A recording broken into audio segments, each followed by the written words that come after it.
banyak juga yang merasa kaget saat membaca lontar, mungkin ada yang merasa kelilipan begitu Pak, ada yang badannya setelah membaca lontar tersebut mungkin setelah mengidentifikasi menjadi panas, demam gitu. Sampai segitunya? Iya.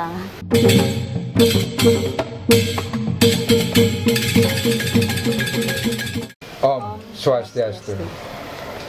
Sahabat Kuko TV, hari ini saya bersama Agung Paramita, salah seorang penyuluh bahasa Bali yang bertugas di Desa Kuko. Selain di desa, juga sering diajak berkolaborasi, bekerja sama dengan teman lainnya untuk melakukan konservasi lontar. Di mana saja pernah melakukan konservasi lontar? Konservasi lontar itu pertama yang ikut di Banjar Tengah, di Griya Sandan, Banjar Tengah Marga. Kemudian di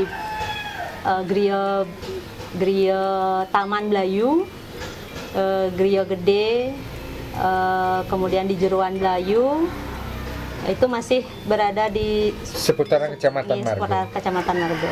Pernah melakukan konservasi lontar di desa kita? Di desa kita belum pernah. Belum pernah. Belum pernah. Apakah terdata warga-warga kita yang punya lontar? Menurut data yang saya cari di lapangan, banyak warga yang memiliki lontar, tetapi Tenget ya? tenget ya. Tidak bisa belum dibuka. berani ya, Belum berani nendunang lontar. Semestinya apakah perlakuan kita terhadap lontar seperti itu sudah benar atau keliru? Mungkin masih keliru, karena lontar itu kan salah satu warisan dari leluhur. Harusnya kita mampu untuk menjaganya. Menjaga bukan dalam artian tidak boleh disentuh, tidak boleh dibaca, tidak boleh dilihat, tetapi harus menjaganya dengan cara merawatnya. Merawat dan membaca. Ya, Semisalnya seminggu sekali kata donang, diberi minyak dan dibaca kan. Itu kan kalau kita kekinian, lontar itu kan sama dengan buku ya. Bisa dikatakan seperti itu. Bisa. Oke. Nah, dari pengalaman melakukan konservasi lontar di Griya atau di tempat lain, kita kan punya anggapan lontar itu tenget. Bagaimana pengalaman Agung Paramita ketika pertama kali atau ketika melakukan konservasi lontar ini? Pengalamannya sangat luar biasa. Maksudnya luar biasa itu dari membaca lontar, ada hal-hal yang memang agak mistis gitu ya, mungkin yang bisa kita temukan saat membaca lontar itu, saat mengidentifikasi, saat konservasi. Mungkin dari pengalaman teman-teman saya di penyuluh, banyak juga yang merasa kaget saat membaca lontar. Mungkin ada yang merasa kelilipan begitu Pak, ada yang badannya setelah membaca lontar tersebut mungkin setelah mengidentifikasi menjadi panas, demam gitu. Sampai segitunya? Iya, sampai segitu. Kira-kira apa penyebabnya? Apakah debu dalam lontar itu atau memang lontar itu sakti? Kalau lontar sakti sih mungkin tidak mungkin ya Pak, karena mungkin kalau sudah tedun niko pasti daun lontarnya sudah menjadi daun lontar biasa, tidak masih ada yang melinggih di sana karena sudah ditedunkan. Mungkin debu, mungkin ada bekas rayapnya itu, bekas rayap yang menggigit lontar. Lontar itu, ya. Ya, selain mistis, mungkin juga karena faktor alamiah ya, ketika kita sampai kelilipan, panas. Dari sekian lontar yang dikonservasi, pernah nggak lontar ketika dikonservasi itu dibaca? Sering membaca lontar. Sering membaca lontar. Sering baca. Lontar apa saja yang pernah dibaca? Yang sering dibaca itu yang biasanya kan yang memiliki waktu panjang saat mengkonservasi lontar tersebut. Misalnya seperti di Jeruan Melayu itu, waktu mengkonservasi lontarnya sangat panjang, dari pagi sampai sore, kemudian besoknya kan berlanjut karena banyak. Kita dapat membaca. Saya sendiri memang membaca itu, kalau bahasa Balinya ngemaling, suka ngemaling membaca atau enggak saya foto gitu, difoto nanti dibaca.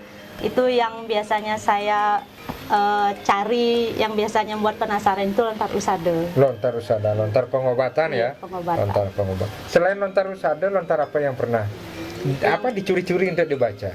Lontar yang pernah dicuri untuk dibaca itu ada lontar ajugig. Lontar apa itu?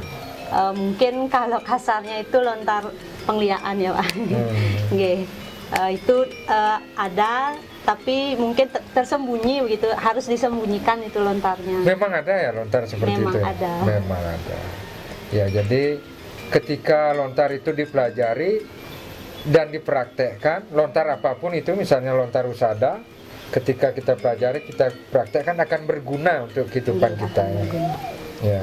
Pernah mempraktekkan dari lontar usada itu? Kalau sebelumnya belum pernah, Belum belum pernah, masih dibaca aja karena mungkin bukan porsinya kita untuk. Ya mungkin masih diingat kalau panas dalam. Iya.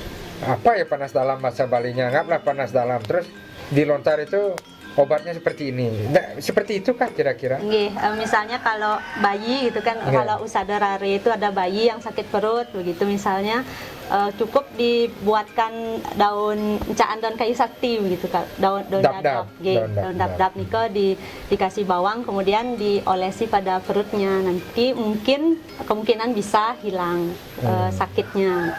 Ya. Agung Paramita juga mengajarkan menulis lontar ya pada anak-anak. Nggih, kita pernah mengajar lontar di SMP, itu kegiatan yang masuk ekstrakurikuler juga, dan saya ikut membantu mengajar guru pembinanya. Yang kebetulan guru pembinanya juga merupakan mantan guru saya dulunya. Oh gitu. Wah asik dong ketemu Iya. reunian sama guru ya. Sama- Bagaimana perasaan gurunya?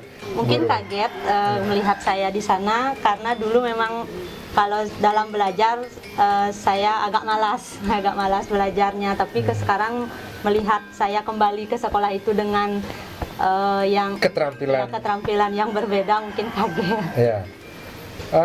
Bagaimana teknik mengajarkan anak-anak nih ya? Bagaimana teknik menulis di daun lontar? Tekniknya menulis, yang pertama itu kita tidak bisa langsung menulis. Kita harus memperkenalkan terlebih dahulu bagaimana anak-anak itu agar bisa mencintai budayanya sendiri. Mencintai Ya, lontar. mencintai lontar. Caranya seperti apa? Mungkin saya membawa contoh, ini tulisan, kalau anak-anak mau tekun tulisannya pasti bisa menulis seperti ini gitu, contoh lontar tersebut, lontar yang sudah jadi mungkin Bapak ya. Kemudian anak-anak kita perkenalkan lagi dengan alat-alatnya untuk menulis tersebut, alat sampai dengan cara-caranya itu, teknik-tekniknya bagaimana. Apa saja alat-alat untuk menulis lontar? Alat menulis lontar yang pertama pastinya sudah daun Ya. daun lontar. Untuk nulisnya pakai pulpen? Bukan, pakai pengerupa. Oh, pakai pengerupa. Bukankah pengerupa itu untuk buat ini lawar, bukan? Bukan, pengerupa yang kecil. Oh, Kalau pengerupa yang kecil. besar memang untuk buat lawar. Iya. Pengerupa yang kecil. Kalau mungkin kita kenal di dunia sekarang ini namanya temute gitu. Oh, temute. Pisau Ya. kecil nih, ke pisau kecil. Kemudian ada daun buah kemiri. Buah kemiri yang sudah. Bahasa Balinya apa ya buah kemiri ya? Kemiri ya. Lanjut, nanti saya carikan referensi buah kemiri. Ya. Lanjut, tingkeh. Tingkeh ya, tingkeh. Ya. Ya, buah tingkeh yang sudah dibakar. Digoreng enggak? Dibakar. Itu enak, itu tingkehnya enak kalau digoreng untuk sambal. Ya. Tapi ternyata berfungsi juga untuk menghitamkan lontar. tulisan. Nah, tip merawat lontar seperti apa? Merawatnya ada minyak khususnya, minyak khusus yang untuk membasahi lontar tersebut. Minyaknya lupa nanti. Ya, ada minyak khusus. Selain minyak apa lagi? Mungkin ada yang bahan pengawet yang Kapur bagus? yang lain selain kapur Ya. bagus. Saya dengar ada pakai serai gitu ya? Ya, minyak serai. Minyak serai. Iya, minyak serai. Oh gitu ya.